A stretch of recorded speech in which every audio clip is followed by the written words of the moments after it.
E aí pessoal, boa noite, sejam bem-vindas. Vamos chegando, se arrumando. A gente vai já começar, tá? Mais 2 minutinhos e a gente está começando a nossa discussão. Vocês podem mandar as mensagens de vocês aí nos comentários, algumas perguntas, o que der eu vou respondendo logo por aqui. Se não, vai ficar aí para depois para a gente poder estar discutindo também, tá bom? Obrigado aí pela presença. Oi, Micaele, boa noite. Então fiquem à vontade para questionarem, perguntas. Tá dando para ouvir direitinho? Queria só que vocês me dessem essa confirmação. Se o som tá bom, tá dando para entender, tá dando para ouvir? Responda aí, por favor, para mim. Beleza. Muito bom, o pessoal tá chegando. Vamos já dar início pontualmente às 21 horas, conforme o combinado.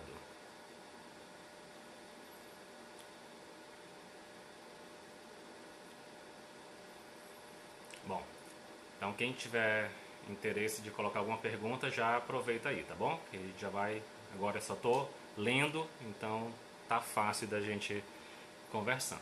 E aí a gente vai já entrar no nosso assunto proposto para hoje, tá bom? Beleza, então a proposta, né, dessa live de hoje era discutir um pouquinho sobre avaliação fisioterapêutica em UTI. Eu considero que a avaliação ela é ponto fundamental. Sem dúvida alguma, quando você sabe avaliar um paciente, quando você consegue avaliar de forma adequada um paciente, a sua assistência, a sua conduta vai ser muito melhor. E a gente tem que lembrar que, relacionado à UTI, o paciente ele é um pouco diferente, né, de outras áreas da fisioterapia. A gente vai lembrar que é um paciente que está no estado crítico de doença, é um paciente que não vai ter as condições mentais, físicas, emocionais adequadas. Então a gente tem que buscar estratégias para que se alcance realmente o objetivo terapêutico e talvez o melhor caminho seja a avaliação específica da fisioterapia com uma tentativa de depois chegar até o nosso tão desejado diagnóstico fisioterapêutico. Então é isso que a gente vai tentar abordar hoje. Fiquem à vontade todos vocês aí para participarem da discussão, tá bom? Bom, então a gente pode pensar na avaliação fisioterapêutica em UTI em 4 grandes campos, digamos assim. A gente vai trabalhar com a avaliação do ponto de vista mental. A gente precisa avaliar o status cardiovascular do nosso paciente. A gente precisa avaliar também o status respiratório e o neuromioarticular. Então é um conjunto, eu não vou avaliar o paciente isoladamente, eu tenho que ver tudo isso, porque todos esses itens, digamos assim, eles vão interferir diretamente na nossa conduta. Então se o paciente tem um status neurológico, mental inadequado, a minha conduta vai ser de uma forma. Se ele tem uma condição cardiovascular debilitada, a minha conduta será de outra forma. E a gente vai tentar aí deixar claro para vocês ou trazer algumas coisas interessantes sobre isso, tá bom? Beleza, então quando a gente pensa no primeiro ponto, que é o status mental, a gente vai ter pacientes que eu vou considerar colaborativos, né, e pacientes que não vão colaborar com a terapia. Então eu posso avaliar o paciente pensando exatamente no status mental dele. A gente sabe que o paciente na UTI ele costuma estar sedado, então a sedação é um ponto que interfere muito na nossa conduta. E a gente tem que lembrar que muitas vezes a sedação ela é feita de forma inadequada. Tá? Quando eu tenho sedação no nosso paciente, a gente vai buscar, dentre outras formas de avaliar, nós temos a escala de Ramsay. A escala de Ramsay, que é uma escala mundialmente, né, conhecida, que avalia o status do paciente em 6 níveis, né, do nível 1 até o nível 6, sendo que o nível 1 o paciente está ansioso, está agitado, o nível 2 seria o status ideal, né, o nível ideal, paciente cooperativo, consciente, tranquilo, até o último nível, que é o nível 6, no qual o paciente ele se encontra totalmente sedado. Então, de acordo com o estado de sedação do paciente, eu vou pensar em uma conduta distinta. Posso utilizar também, com outra estratégia de avaliação, a escala de RAS, né, a escala de Richmond de avaliação de agitação e sedação.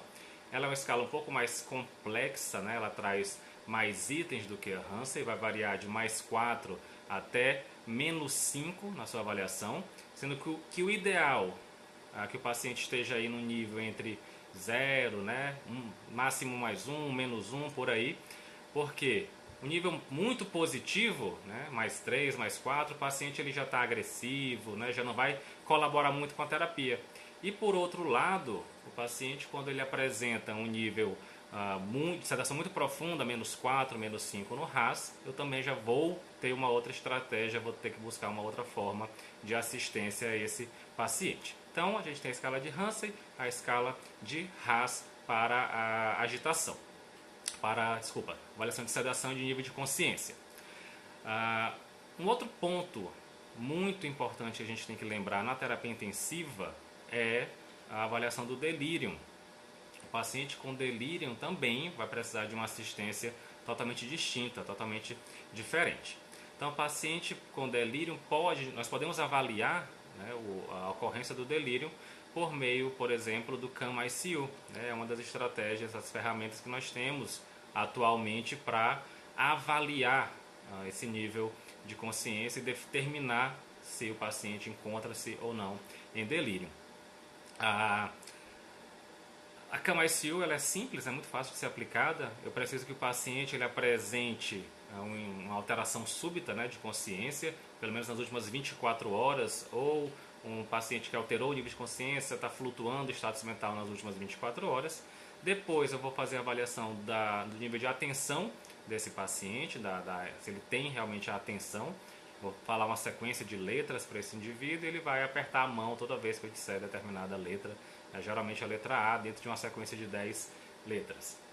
Após isso eu avalio realmente se ele tem um nível de consciência alterado, o RAS atual dele, o RAS se tiver em torno de 0, e aí a gente passa para o pensamento desorganizado, que é o último item da avaliação, no qual eu vou fazer algumas questões para o paciente, questões meio bobas, né, como se uma pedra flutua na água, se no mar tem peixes, e aí, tendo alguns erros, esse paciente ele vai ser diagnosticado com delírio. A gente sabe que é muito comum na terapia intensiva, especialmente pacientes idosos, né, tendem a desencadear essa condição clínica. A outra escala para avaliação do nível de consciência, talvez a mais comum, é a escala de coma de Glasgow, que avalia 3 itens basicamente: a abertura ocular, a resposta verbal e a resposta motora, sendo cada um pontuadas de 1 até 4, 1 até 5 e 1 até 6, respectivamente. E nós temos atualmente tivemos a inclusão, né, da avaliação também pupilar, como um ponto a mais na avaliação da escala de Glasgow.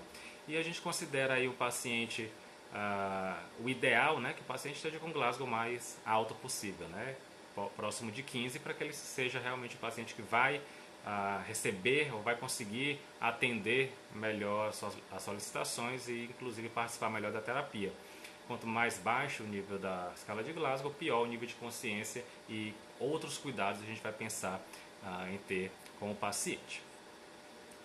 Bom, então temos RAS, Hansen, a avaliação do delírio, CAM-ICU e a escala de Glasgow. Então, essas quatro ferramentas são fundamentais para que a gente consiga avaliar o nosso paciente. Talvez seja o primeiro ponto da avaliação. Qual é o status neurológico, qual é o nível de consciência do paciente. Um paciente que é comatoso ou está muito sedado, a nossa terapia vai ser oferecida de uma forma. O paciente, quando já está acordado, tem um bom nível de consciência, a terapia vai ser realizada de outra forma. Nessa conversa de hoje, a gente não vai estar focando em terapia, né, em assistência. A gente vai falar basicamente de avaliação. Quem sabe em outros momentos a gente consiga discutir ou determinar realmente a assistência com base nessa avaliação. Mas que fica claro, o paciente, quando ele está muito sedado ou com um nível de coma muito acentuado, a terapia vai ser totalmente diferente daquela terapia quando o paciente tem um nível de consciência adequado. Beleza? Então, uma última recomendação aí do grupo da professora Carol Hodgson, né, 2014, um trabalho clássico, né, para quem trabalha em UTI, que fala sobre recomendações e critérios de segurança para avaliação, para atendimento de pacientes. E lá vem, né, bem claro, condições em que eu posso realizar terapia ou exercícios no leito ou então fora do leito. E fica claro que os pacientes com RAS de -1 a +1 são pacientes que podem ou devem receber assistência fora do leito ou no leito. O risco é muito pequeno, assim como os pacientes que têm algum grau de delírio, né, mas que conseguem obedecer a comandos. Esse paciente também pode receber. O que a gente fica mais preocupado, tem que ter um pouco mais de atenção, é nos pacientes que estão combativos, agressivos, né, com um RAS, por exemplo, acima de +2, tanto no leito quanto fora do leito, é difícil de você determinar a assistência. E os pacientes que têm um RAS menor que -2, é complicado você também tirar esse indivíduo do leito. Tá? Então é uma forma aí de guiar a terapia conforme o nível de consciência. Se eu posso ou não realizar a terapia, em qual nível de sedação ou de nível de consciência eu vou determinar a assistência. Beleza? Então, esses eram os itens que a gente estava propondo aqui para avaliação do nível de consciência. Esse é o primeiro ponto. A gente vai agora falar um pouquinho sobre a avaliação da função cardiovascular. Então, o paciente, quando está na terapia intensiva, ele tende a perder a aptidão cardiovascular, isso é normal. E muitas vezes ele está internado por uma condição clínica cardiovascular. E isso compromete também bastante, porque se meu paciente não tem reserva para realizar atividade física, não tem reserva cardiovascular fisiológica, é complicado a gente oferecer algum tipo de exercício de terapia para esse paciente. Então, os pacientes que cursam com disfunção cardiovascular, eles vão ter aumento de consumo de oxigênio, redução de oferta de oxigênio aos tecidos. Então, isso tudo vai complicar a minha terapia. Então, eu tenho que ter esse certo conhecimento e entendimento do ponto de vista cardiovascular para que eu consiga realmente determinar a melhor terapia para o meu paciente. Muitos pacientes na terapia intensiva cursam com redução do débito cardíaco. Então, os indivíduos com miocardiopatias, por exemplo, né, doença do músculo cardíaco, pacientes que cursam com um quadro de choque cardiogênico, pacientes com edema pulmonar agudo de pulmão, a própria imobilidade prolongada, sem dúvida alguma, vai afetar a aptidão cardiorrespiratória. Então, pacientes que vão cursar com redução de oferta de fluxo aos tecidos, como por exemplo os indivíduos com algum tipo de tromboembolismo arterial, pacientes que têm aumento da resistência vascular por conta das drogas vasoativas em excesso. Então, são condições que vão atrapalhar a minha terapia. Outras condições cardiovasculares, por exemplo, a redução do conteúdo arterial de oxigênio. Então, eu posso e devo avaliar o conteúdo arterial de oxigênio, avaliar o nível de hemoglobina que esse paciente apresenta e também indivíduos que podem cursar com aumento do consumo de oxigênio corporal. Isso vai ocorrer tanto durante o exercício físico e principalmente em quadros de infecção sistêmica como a sepse. Então, são 4 pensamentos ou formas de pensar o paciente do ponto de vista cardiovascular. E como que eu vou avaliar ou determinar se esse paciente tem reserva cardiovascular ou tem uma condição cardiovascular adequada para a terapia? Eu posso, primeiro, pensar no débito cardíaco. Então, o débito cardíaco ele vai ser resultado, né, o produto do volume sistólico e da frequência cardíaca. Então, naturalmente, se eu tenho um paciente que cursa com a frequência cardíaca muito elevada ou a frequência cardíaca muito baixa, é sinal de que pode haver alguma intolerância aí ou alguma alteração de débito cardíaco. O outro ponto, conteúdo arterial de oxigênio. Eu tenho como estimar, como calcular, existe uma fórmula matemática para isso, mas eu vou avaliar o nível de hemoglobina desse paciente, eu vou avaliar o nível de saturação arterial de oxigênio e o nível de pressão parcial de oxigênio. Então são itens na minha avaliação que me permitem ter uma noção de como está o conteúdo arterial de oxigênio. E posso avaliar também a extração tecidual, né? Tem uma estimativa aí do consumo de oxigênio que o paciente apresenta. Uma das formas de eu avaliar isso é a diferença arteriovenosa. Então eu vou avaliar o conteúdo arterial de oxigênio, o conteúdo venoso de oxigênio e se houver alguma alteração, é sinônimo de que o paciente está apresentando uma extração tecidual de oxigênio aumentada. Então, assim, nós temos na terapia intensiva, sem dúvida alguma, o monitor multiparamétrico, que nos permite, sem dúvida alguma, identificar essas alterações muito mais facilmente. Então, eu posso ver se o paciente está apresentando alguma alteração cardiovascular, posso observar também se o paciente consegue, está melhorando do ponto de vista cardiovascular, logicamente, se eu consigo progredir, né, o nível de funcionalidade do paciente ou o nível de intensidade de exercício com base nisso. Então, eu tenho uma ferramenta muito grande, muito bacana, que é o monitor multiparamétrico.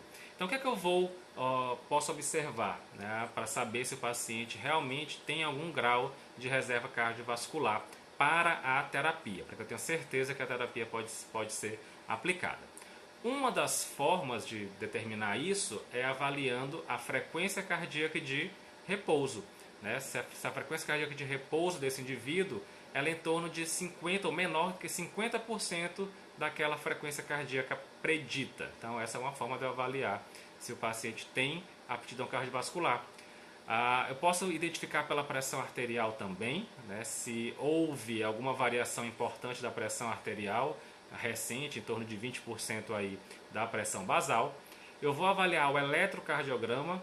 Eu costumo falar que o fisioterapeuta ele não deve saber, aliás, não tem a obrigação, digamos assim, de saber a fundo o eletrocardiograma, mas ele tem que entender aquilo ali e saber que algumas alterações importantes vão ser mostradas. Então eu vou avaliar se o paciente tem um eletrocardiograma normal, sem alguma evidência de arritmia ou de infarto agudo do miocárdio. Aí sim, avaliei esses itens: frequência cardíaca adequada, pressão arterial adequada, sem tantas variações nas duas, nos últimos minutos, nas últimas horas. Eletrocardiograma normal, beleza, é um paciente que provavelmente eu vou conseguir fazer algum grau de terapia. E lembrar que sempre ficar de olho, né? Não é avaliar, executar a terapia e continuar avaliando. Sem dúvida alguma, o que a gente pode ter, a gente espera que haja alteração cardiovascular durante a terapia, mas eu tenho que estar sempre atento, ligado para saber se o que eu estou oferecendo ao paciente não está extrapolando realmente aquilo que ele consegue ou aquilo que é interessante para ele. Então, eu tenho lá o monitor multiparamétrico que vai me permitir isso. Alguns itens que a gente pode julgar como critério para segurança, digamos assim, em relação à função cardiovascular, é observar se durante a terapia não está tendo um aumento muito grande da frequência cardíaca, né, aumentos superiores a 20% do basal. Aumento da 20% do basal, exatamente. Se a frequência cardíaca não caiu muito, né, abaixo de 40 ou subiu muito, acima de 130 batimentos. Se durante a terapia o paciente não está cursando com algum tipo de arritmia, ou infarto agudo, ou qualquer outra alteração eletrocardiográfica importante. Avaliar a pressão arterial, então sempre ficar de olho se a pressão arterial sistólica superar 180 milímetros de mercúrio é um alerta, né? Ou então ela cair em torno de 20% da basal, né, do começo da terapia. Avaliar a pressão arterial média, se ela estiver abaixo de 65 ou acima de 110. Isso pode variar um pouquinho na literatura, mas a gente acaba considerando isso daí como um critério de segurança. E também muitas vezes a necessidade ou o aumento, a necessidade de mudar a terapêutica medicamentosa, né, aumentar a vazão de alguma droga vasoativa. Isso são pontos que eu tenho que ter atenção do ponto de vista cardiovascular. Lembrar sempre da história clínica do paciente, logicamente, o uso de medicações prévias. A gente sabe que algumas medicações vão influenciar diretamente, né, no débito cardíaco, na frequência cardíaca, no volume sistólico. Então a gente tem que conhecer a história do paciente cardiovascular para saber se ele não faz uso de algum medicamento que pode bloquear ou atrapalhar essas alterações. Então, além disso, desses pontos que a gente vê mais comumente, né, no monitor, avaliar a saturação venosa central de oxigênio, lactato sanguíneo, né, o consumo máximo de oxigênio e a concentração de hemoglobina. Fundamental a gente ter isso em mente. Então, o paciente tem a monitorização, a gente tem esse acesso fácil, mas a gente tem que complementar a nossa avaliação com os exames complementares. Então, saturação venosa de O2 é fundamental, lactato sanguíneo é fundamental. Um lactato muito elevado já me traduz uma condição clínica de anaerobiose, então já me deixa um pouco mais preocupado. Então a gente precisa sempre ficar de olho nessas variáveis. Eu posso mensurar, né, a terapia que a gente está fazendo com o paciente para saber se é tolerável, né, se ele realmente consegue fazer, por exemplo, utilizando a escala de Borg. Sem dúvida alguma, a escala de Borg é uma ferramenta fácil, né, de ser aplicada, de fácil entendimento pelos pacientes, e muitas vezes eu consigo guiar a terapia com base na escala de Borg. Então eu tenho os sinais vitais, tenho a pressão arterial, tenho a frequência cardíaca e posso avaliar também a percepção de esforço do paciente. Então a escala de Borg tanto faz usar de 0 a 10 ou de 6 a 20, particularmente eu gosto de usar de 0 a 10, eu acho que é mais fácil o paciente entender que 0 é sem esforço e 10 é um esforço máximo e a gente conseguir ir guiando aí a terapia.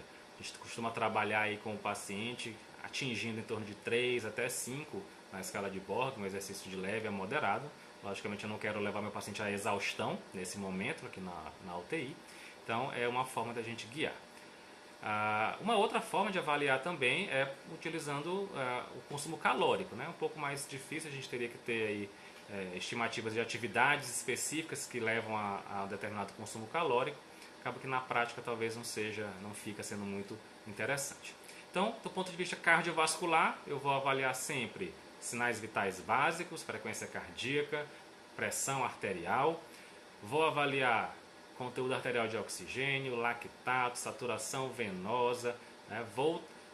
Eu tenho, na verdade, uma série de recursos avaliativos do ponto de vista cardiovascular que me permitem determinar, inclusive, a intensidade da terapia. Iniciar a terapia e também interromper a minha terapia. Então, um ponto fundamental na nossa avaliação do paciente crítico é considerar esse item, a avaliação cardiovascular. Isso é talvez um dos itens que me permitem ter muito mais segurança para realmente realizar algum tipo de atividade. A vigilância da cardiovascular é fundamental. Eu não posso jamais iniciar uma assistência ao meu paciente sem olhar o monitor, né, sem mensurar a pressão arterial, sem mensurar a frequência cardíaca, olhar o eletrocardiograma, avaliar esses exames complementares laboratoriais para poder realmente ter segurança do que eu vou fazer não vai trazer nenhum malefício para o paciente.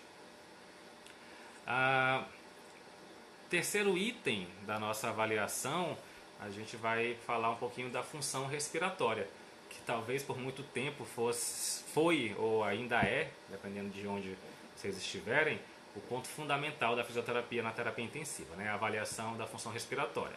Sem dúvida alguma é fundamental que a gente tenha esse cuidado, né, na avaliação, mas não é talvez nosso principal ponto. A gente acabou nos formando nos últimos anos com essa cabeça de que o TI é função respiratória e a gente esquece um pouquinho de outras coisas. Bom, na função respiratória, o que a gente pode pensar? Avaliar a ventilação alveolar, avaliar a difusão alveolo-capilar e a perfusão pulmonar. São 3 itens importantes que a gente pode estar estudando, né, identificando no nosso paciente. Então, basicamente, na função respiratória, eu vou avaliar como se encontra a oferta de oxigênio ao paciente, e a oferta de O2 eu consigo avaliar de 2 formas, por meio da ventilação e por meio da oxigenação.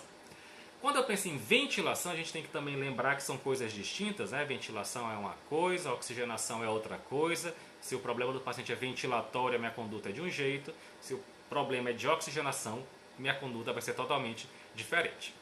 Quando eu penso em ventilação, eu vou me deter a 3 pontos: músculo respiratório, resistência das vias aéreas e elastância do sistema pulmão-caixa torácica. Então, quando eu penso em ventilação, eu penso no movimento, né, de entrada e saída de ar dos pulmões. Oxigenação eu posso avaliar tanto pela saturação arterial quanto pela pressão arterial de oxigênio e também pela diferença entre a quantidade de oxigênio que chega no alvéolo e a quantidade de oxigênio que passa, né, para a circulação, a diferença alvéolo arterial de oxigênio. Quando eu falo de consumo de oxigênio, que é um outro lado, a gente vai pensar em demanda ventilatória. Tá? A gente vai pensar na no quanto o paciente está precisando de ventilação, de oxigenação. Uma relação entre o volume minuto que ele apresenta, o volume minuto muito alto me traduz uma demanda inadequada, então a gente vai ficar de olho nesses itens a princípio. Logicamente, para que eu avalie a função respiratória, eu vou lançar a mão da semiologia da respiratória. Iniciando, logicamente, pela anamnese, conhecendo a história do paciente, sabendo se ele tem alguma doença prévia, né, respiratória. E aí vou passar para aqueles itens básicos de avaliação, né, da semiologia. Inspeção, palpação, percussão e ausculta pulmonar. Então, pensando na oxigenação, a princípio, talvez seja o ponto que a gente chama mais atenção logo na chegada. Você olha o paciente na UTI, vê logo qual é a saturação de O2 que ele está apresentando. Então, um ponto aqui só para destacar e relembrar e reforçar, a gente já falou disso aí em algumas postagens e muitos colegas vêm disseminando essas informações. A gente sabe que o oxigênio em excesso ele é danoso, ele é lesivo e inclusive aumenta a mortalidade. Então, o nosso ponto vai ser de corte, né, digamos assim, é que tolerar uma saturação arterial de oxigênio até no máximo 96%, está de bom tamanho. Eu não quero meu paciente saturando 100% na UTI. Eu não preciso disso. Acho que nem eu saturo 100%, então quem dirá o indivíduo que está doente lá no leito vai precisar disso tudo. Então a gente tem que ter um foco no controle maior da oxigenação. Logicamente tem condições clínicas que me permitem valores diferentes, né? Pós-infarto, pós-AVE, eu tenho faixas aí menores ainda de oxigenação. Pacientes com doença pulmonar crônica, obesos, com doença neuromuscular, né, com alguma alteração central do drive ventilatório, esses pacientes a gente pode permitir saturações mais baixas. E por outro lado, tem algumas condições que me permitem a saturação até 100%, né? Inalação de monóxido de carbono, né? Inalação de fumaça, pneumotórax, anemia falciforme. Então são condições que eu posso pensar em deixar a saturação mais alta. Mas de forma geral, na maioria das vezes, 96% está de bom tamanho. Não quero mais do que isso. Bom, a gente vai avaliar o padrão ventilatório do paciente. Então, de forma geral, isso pode variar, inclusive, está também na literatura. A gente pode determinar se o padrão do paciente é torácico, diafragmático, é um padrão paradoxal. E aí, esse padrão paradoxal já me chama a atenção. Aquele padrão em que durante a inspiração o paciente faz uma retração abdominal, mostrando que sem dúvida alguma ele tem um esforço muscular inspiratório aumentado, pode traduzir também problemas de oxigenação e nos mostra que o paciente tem uma demanda ventilatória aumentada. Então esse padrão paradoxal já é o que me chama mais atenção, que é para a intervenção. Outros pontos que eu vou avaliar em relação ao esforço respiratório: contração, uso de musculatura acessória, as tiragens, né, intercostais, supraclaviculares, subcostais, contração da musculatura expiratória abdominal, o batimento de asa de nariz. Então são itens que me chamam a atenção do ponto de vista ventilatório. O paciente está passando por alguma dificuldade, ele tem algum desconforto para poder respirar. Então a gente vai buscar identificar o que é que está acontecendo. Avaliar a dispneia desse indivíduo. Então o paciente que nos mostra, que nos relata a dispneia, vale lembrar, né, que a dispneia é uma sensação subjetiva de esforço. Então o paciente ele relata para a gente a dispneia. Então avaliar se essa dispneia ela tem relação com algum posicionamento, né, se no repouso ele tem dispneia, o grau, se ela é leve, moderada, é uma dispneia grave, se é súbita, progressiva, se é crônica. Então sempre buscar informações sobre como que essa dispneia se instala no paciente, porque a partir daí a gente pode realmente identificar a causa, né, o que está levando o paciente a relatar esse desconforto. Avaliar a frequência respiratória. Então, de forma geral, se considera uma frequência adequada entre 12 e 20 incursões por minuto. Isso também pode variar um pouquinho.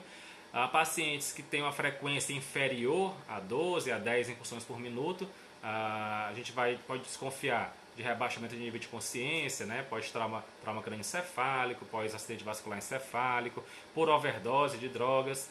E por outro lado, o paciente que apresenta uma frequência mais elevada, acima de 20 incursões por minuto, uma taquipneia, esse indivíduo com certeza ele está apresentando algum grau de alteração da impedância do sistema respiratório, pode estar cursando com hipoxemia, então a taquipneia é um sinal de hipoxemia, pode estar ansioso apenas ou sentindo dor. Então são pontos que a gente vai buscar na avaliação do paciente.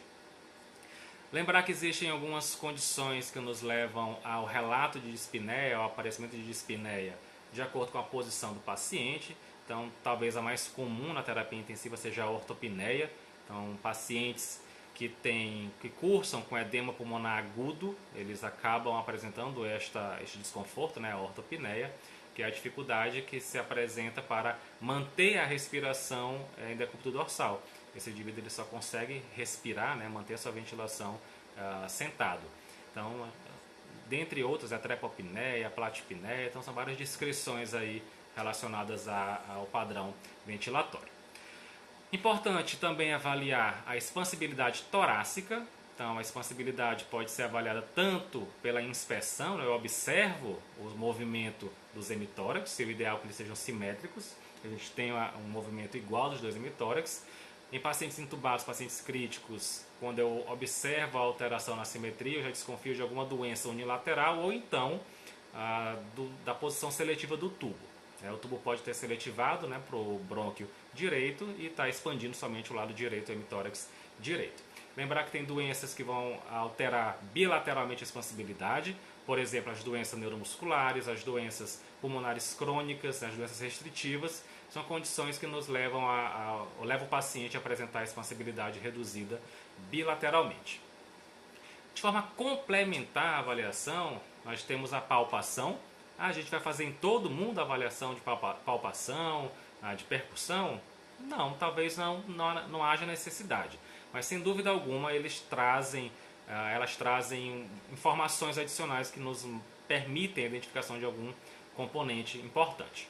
Então, pela palpação eu posso avaliar o frêmito tóraco-vocal, né? Nada mais é do que colocar a mão no tórax do paciente, solicitar que ele repita alguma palavra, algum termo, por exemplo, 33, e a gente vai avaliar como vibra, né,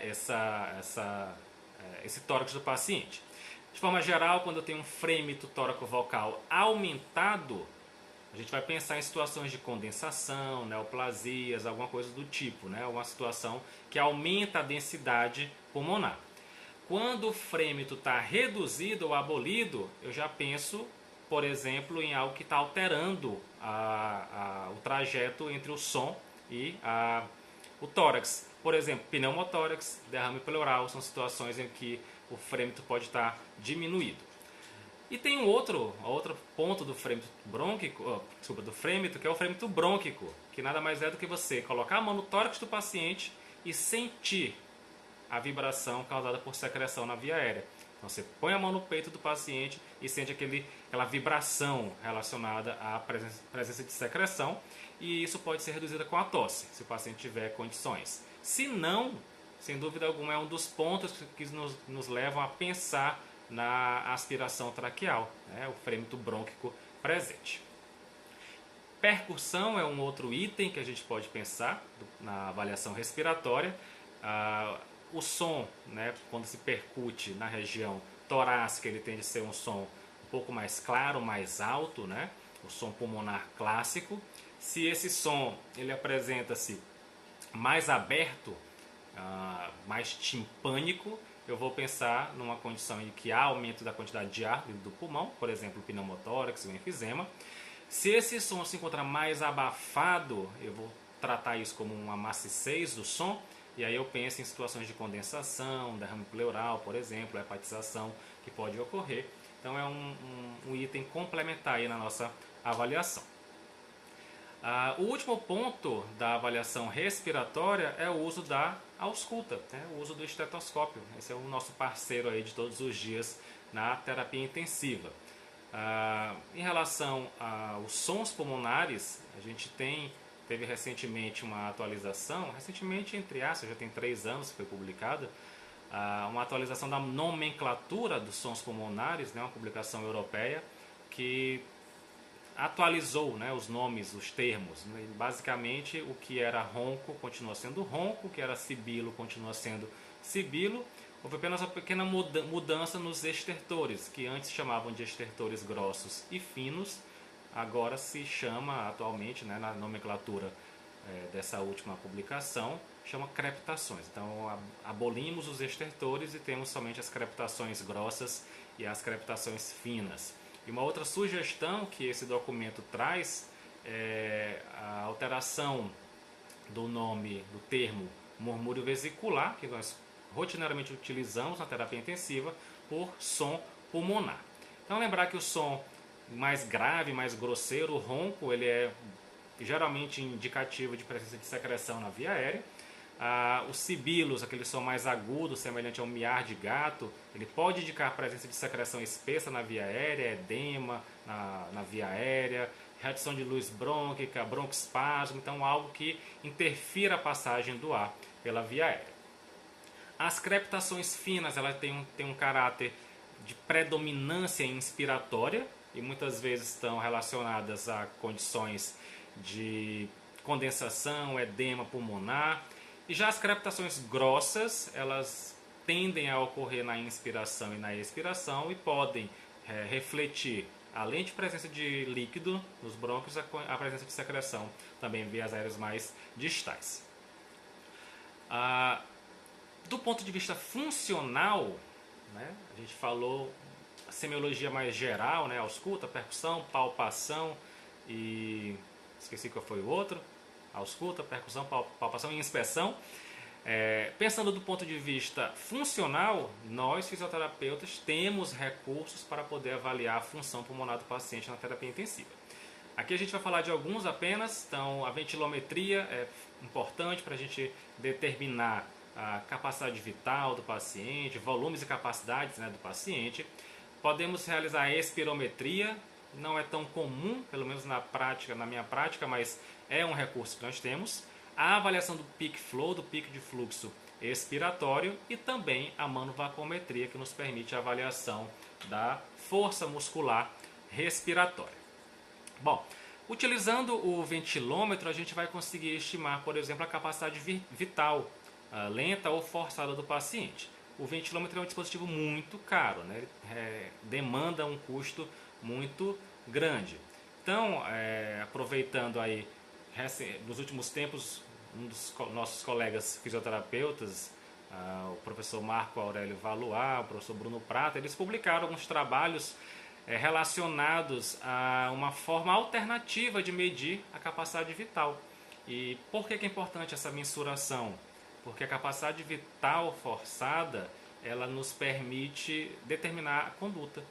Se o paciente ele tem uma capacidade vital forçada adequada, ele vai realizar atividades com maior intensidade, vai trabalhar do ponto de vista respiratório de forma mais ativa. Quando o paciente tem uma capacidade vital forçada baixa, então muitas vezes eu vou ter que utilizar algum recurso para otimizar a ventilação desse paciente. Então tem uma técnica muito simples que eles desenvolveram aí, que é a técnica da contagem numérica. O paciente faz uma inspiração profunda, atinge até a capacidade pulmonar total, até a CPT, e após isso ele começa a exalar o ar contando 1, 2, 3, 4 e assim sucessivamente. O que é que eles encontraram? Que os pacientes, quando eles contam pelo menos até 20 ou então passam de 20 na contagem, a capacidade vital desses pacientes é em torno ou superior a 20 ml por quilo. Ou seja, essa contagem numérica simples me permite ter uma estimativa, digamos assim, da capacidade vital e assim determinar que conduta eu vou realizar com o paciente. A manovacometria é importante a gente avaliar a força muscular respiratória do nosso paciente, tanto o paciente na ventilação mecânica quanto o paciente em ventilação espontânea. E particularmente eu gosto de trabalhar com valores preditos, né? Eu não gosto de determinar se o paciente tem fraqueza, tem fadiga por valores fechados. Eu gosto de estimar, calcular, né, por meio de equações já bem claras aí na literatura, calcular o valor predito para cada um, avaliar o paciente, determinar qual é o percentual, né, de força que esse paciente tem e o quanto eu tenho que ganhar. E a força muscular ela vai ser fundamental, principalmente quando a gente pensa no paciente na ventilação mecânica, o paciente em desmame ventilatório, porque a força muscular respiratória e inspiratória ela é fundamental para que o paciente mantenha a sua ventilação pós-extubação, e também a força muscular expiratória ela vai ter uma certa relação com a capacidade que o paciente tem de tossir, então dele lidar com a secreção na via aérea. Então, sem dúvida, é fundamental que a gente avalie tanto a PI máxima quanto a PE máxima. A espirometria, então, é uma outra forma de fazer avaliação da capacidade vital forçada, do pico de fluxo expiratório, mas talvez não seja tão rotineiro dentro da terapia intensiva. Para avaliar o pico de fluxo expiratório, além da espirometria, eu tenho o próprio PeakFlow, né? Um dispositivo simples, barato, que me permite a avaliação do pico de fluxo expiratório. Que, sem dúvida alguma, essa avaliação, esse item é fundamental para determinar quanto o paciente, a condição que o paciente tem para lidar com secreções de via aérea, por exemplo. Então, quando o paciente tem um valor inferior a 160 litros por minuto, já nos aponta para alguma ineficiência aí na tosse, né, quadros obstrutivos, que muitas vezes vão demandar a necessidade de uso de algum dispositivo para auxiliar na remoção de secreção. No paciente em ventilação mecânica, o ideal é que esse pico de fluxo seja acima de 60 litros por minuto. Ainda na ventilação mecânica, fundamental, e às vezes a gente deixa passar batido, a avaliação da mecânica respiratória. Então eu preciso avaliar complacência estática, complacência dinâmica, resistência das vias aéreas. E essa avaliação tem que ser feita rotineiramente, porque tem várias condições aí que vão alterar de maneira abrupta a complacência e a resistência, e muito mais ainda é importante a avaliação seriada, né? Eu avaliar o paciente várias vezes ao longo da internação para determinar se está havendo recuperação da função, recuperação da impedância do sistema respiratório, ou se está havendo alguma piora, e isso eu vou conseguir fazer avaliando de forma seriada. Então a gente vê que, do ponto de vista respiratório, existem diversos itens, né, a serem avaliados. Então cabe a nós fisioterapeutas determinarmos, né, quais recursos são adequados para cada paciente, porque sem dúvida alguma, quando eu escolho um recurso de avaliação adequado, eu vou conseguir chegar a um diagnóstico mais preciso e, consequentemente, eu vou conseguir oferecer uma assistência de maior qualidade ao paciente.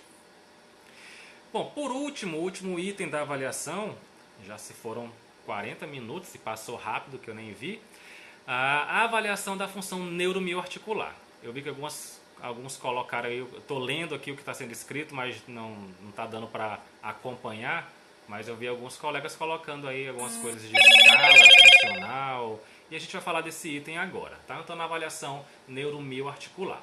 Então, o que é que eu tenho que pensar no paciente crítico? Esse paciente ele vai ter muitas vezes redução da força e da resistência da musculatura periférica, ele vai ter alteração da amplitude de movimento articular, déficit de equilíbrio e déficit de coordenação motora. Então, talvez aí seja a nossa coisa, né? A fisioterapia propriamente dita. Função cardiovascular é importante, função mental é importante, função respiratória é importante para que eu possa determinar minha conduta e também determinar a mudança de alguma conduta, suspensão, mas talvez a avaliação neuromioarticular seja o ponto mais importante. Por quê? Porque isso aí é fisioterapia propriamente dito. E é aí que a gente vai perder ou gastar aqui um pouquinho mais de tempo falando sobre isso. Então o paciente na UTI ele perde força, perde, ele perde resistência, perde, ele perde movimentos, perde, ele perde equilíbrio, ele perde coordenação motora. A gente precisa minimizar essa perda que ele vai ter funcional e tentar recuperar o máximo possível para que quando ele saia da UTI ele saia com o status funcional mais próximo possível do normal. Bom, então a gente pode pensar em avaliar a força muscular. Um dos itens ou das ferramentas mais comuns é a escala do MRC, muito falada, todos devem conhecer. Então é uma escala que avalia a força muscular. O paciente, nós fazemos a avaliação de 6 grupos musculares: abdução do ombro, flexão do cotovelo, extensão de punho, flexão de quadril, extensão de joelho e dorsiflexão de tornozelo. E vamos, em cada movimento, mensurar a força muscular de 0 a 5, de acordo com a escala, né, do MRC, no qual eu tenho 0 como ausência de contração, a paralisia completa, e 5 a força normal, que vence uma resistência máxima. Vou avaliar os 6 movimentos bilateralmente, vou pontuar e essa pontuação vai ser no máximo de 60 pontos. Então a gente sabe que um dos itens que a gente deve avaliar, um dos itens que a gente tem muito comumente na terapia intensiva, é a fraqueza muscular adquirida na UTI.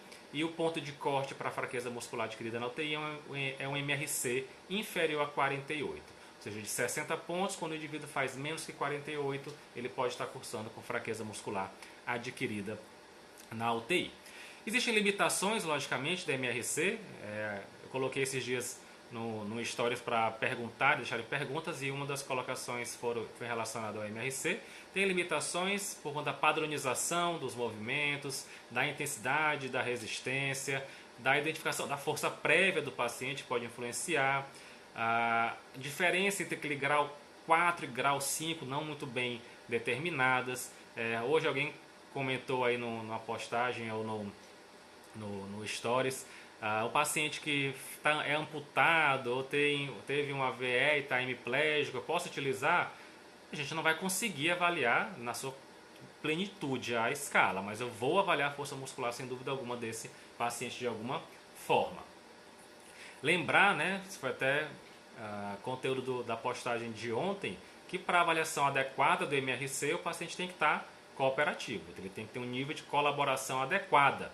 Então a gente pode lançar mão aí do score de cooperação de De Jong, que ele usa 5 itens, né, 5 comandos que o paciente precisa pelo menos responder 3. Então abre e fecha os olhos, olhe para mim, abre a boca e coloque a língua para fora, movimente a cabeça, ou acene com a cabeça, e levante a sobrancelha depois que eu contar até 5. Então, desses 5 itens, se o paciente ele responde pelo menos 3, ele está cooperativo, está apto à avaliação do MRC.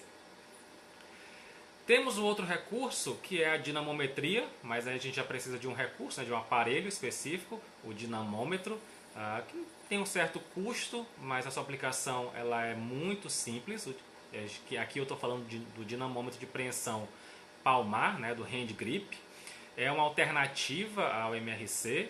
Os pontos de corte para determinar fraqueza muscular adquirida em mulheres é abaixo de 7 kg força, em homens abaixo de 11 kg força, e logicamente quanto mais fraco é o meu paciente, independente de ser avaliação por MRC, avaliação por dinamometria, quanto mais fraco ele é, mais tempo ele vai ficar na ventilação mecânica, mais tempo ele vai ficar na UTI, mais tempo ele vai ficar no hospital, e sem dúvida alguma a fraqueza muscular tem relação com a maior mortalidade intra-hospitalar. Passando agora para a avaliação por meio de escalas funcionais, então a gente tem como base para as escalas a CIF, né, a Classificação Internacional de Funcionalidade, e talvez ainda seja um mistério para muita gente, porque ela realmente tem um certo grau de complexidade e talvez não seja a nossa realidade ainda, e acredito que entendê-la e colocá-la em prática é um caminho para que a gente tenha uma avaliação adequada, para que a gente chegue no nosso diagnóstico fisioterapêutico mais facilmente, e aí a gente tem condutas muito mais ou melhor delimitadas. Bom, de forma geral, a gente vai avaliar as atividades que o paciente pode fazer na UTI. Então eu vou avaliar força, resistência muscular, coordenação, equilíbrio, sensibilidade, controle motor, flexibilidade, função cardiorrespiratória. Então, de forma geral, a gente vai ter um mix aí dessas variáveis dentro de escalas que hoje foram, né, criadas para avaliação do paciente crítico. As primeiras escalas utilizadas talvez não foram desenhadas, né, especificamente para o público de UTI. Então, a medida da independência funcional, a MIF, e o índice de Barthel. Eles não foram descritos para a UTI, apesar de serem usadas e a gente tem alguns trabalhos utilizando, mas elas realmente fogem um pouco do paciente crítico porque ela busca avaliação de variáveis mais relacionadas à independência nas AVD, né, nas atividades de vida diária. Então, ambas avaliam itens como higiene pessoal, algum grau de locomoção. Tá? Então, elas talvez não sejam tão boas para avaliar o paciente crítico.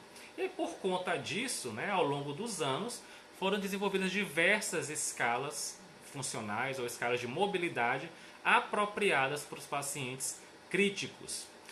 Então a gente vai destacar aqui a FSS-ICU, a PFIT, a SOMS, a CPACS, a IMS, o score de PERM, a MMS e mais recentemente a Greenville Early Mobility Scale e também uma que eu descobri hoje, que nem sabia que existia, mas dando uma pesquisada, que a gente vai falar também, citar já aqui, uma avaliação funcional que é pela percepção do paciente da condição funcional que ele tem. Daqui a pouco a gente fala mais sobre ela.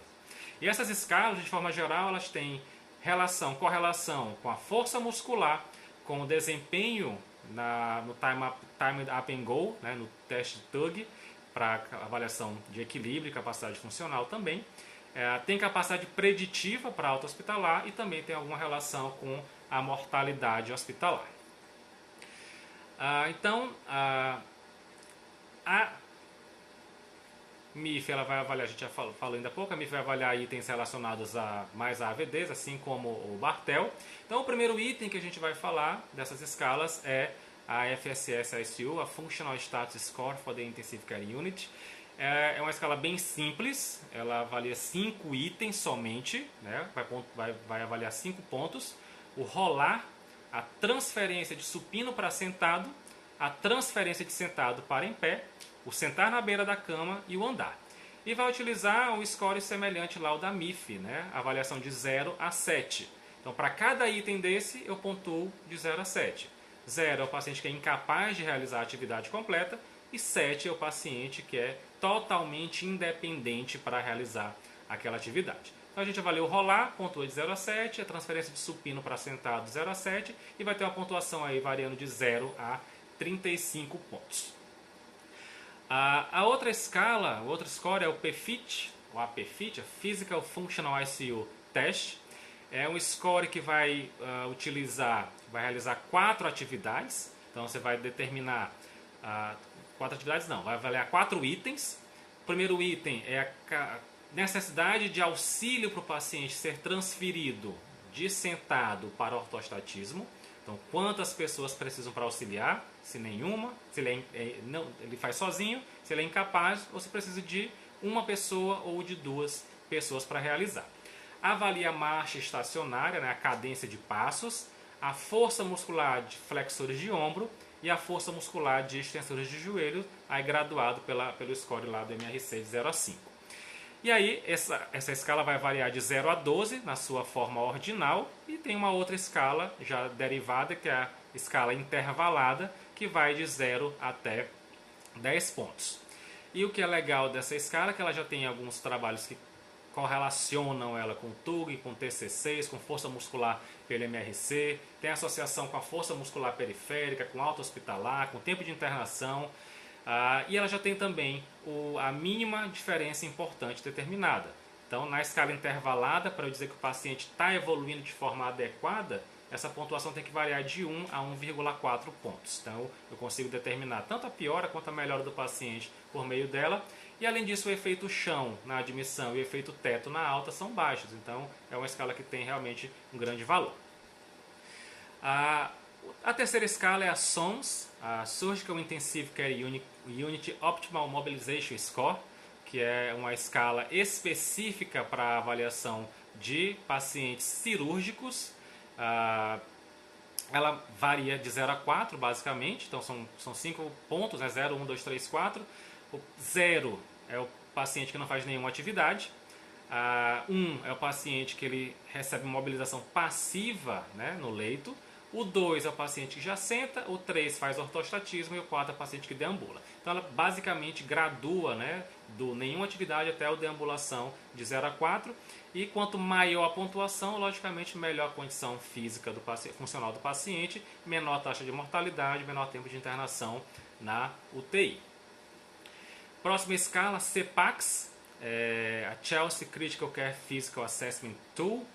Já é uma escala um pouco mais complexa, mas ela tem de legal, né, nela é o gráfico que ela gera no final, um gráfico em forma de radar do paciente. Acho que deu uma pausa, voltou. Então, a CPACS ela termina, né, com um gráfico em forma de radar que nos dá uma visão geral de como está a função do paciente. São 10 itens a serem avaliados, todos eles são mensurados de 0 até 5. Vou avaliar função respiratória, tosse, mobilidade no leito, tá? O rolar, por exemplo, transferência de supino para sedestação à beira-leito, sedestação dinâmica à beira-leito, sem suporte ou apoio, o equilíbrio durante o ortostatismo, transferência de sentado para ortostatismo, transferência de cama para poltrona, marcha e também a força de preensão palmar. Talvez uma das críticas principais à CPACS seja a necessidade da avaliação por meio da dinamometria, né, utilizando o dinamômetro. Mas o gráfico que ela gera no final é sensacional e nos dá uma ideia realmente bastante geral de como está a funcionalidade do paciente e nos mostra pelo gráfico qual o ponto, né, digamos assim, que está com maior necessidade de intervenção. Próxima escala, a IMS, a ICU Mobility Scale. É uma escala simples também que nos mostra uma pontuação de 0 até 10, sendo que 0 é o paciente que não faz nada, ele está totalmente restrito ao leito, e 10, essa pontuação 10, me diz que o paciente ele é capaz de deambular de forma independente, né, sem auxílio de alguma pessoa e sem auxílio de dispositivo de marcha. Ela é muito simples, ela apenas nos mostra o grau de mobilidade do paciente e ela também já tem a sua mínima diferença importante conhecida. A variação ideal é que seja de 1,4 até 3 pontos para eu dizer que há impacto clínico na escala.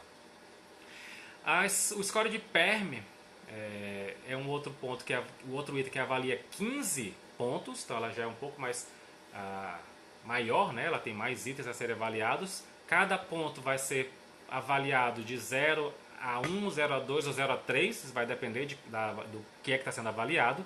Então ela inclui a avaliação do estado de alerta do paciente, se o paciente consegue obedecer 3 comandos, se ele está em ventilação mecânica, dor, dispositivo invasivo, infusão endovenosa, força de perna, força de braço, mudanças de posicionamento, supino para sentado, equilíbrio, marcha. Então ela avalia realmente várias coisas e vai pontuando aí de 0 até no máximo 3 pontos cada item.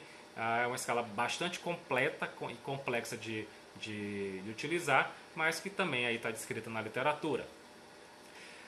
A MMS, a Manchester Mobility Score, ela é muito simples, ela é uma escala que só pontua de 1 a 7 pontos. 1 é a pontuação no qual o paciente só faz intervenções no leito.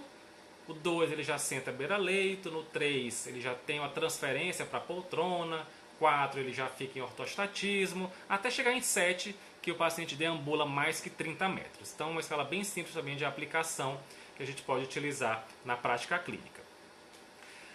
Mais recentemente, acho que em 2016, foi publicada a Greenville Early Mobility Scale, que é uma escala que vai avaliar o nível de mobilidade do paciente em 4 itens, 4 pontos. O nível 1, o paciente faz atividade no leito somente.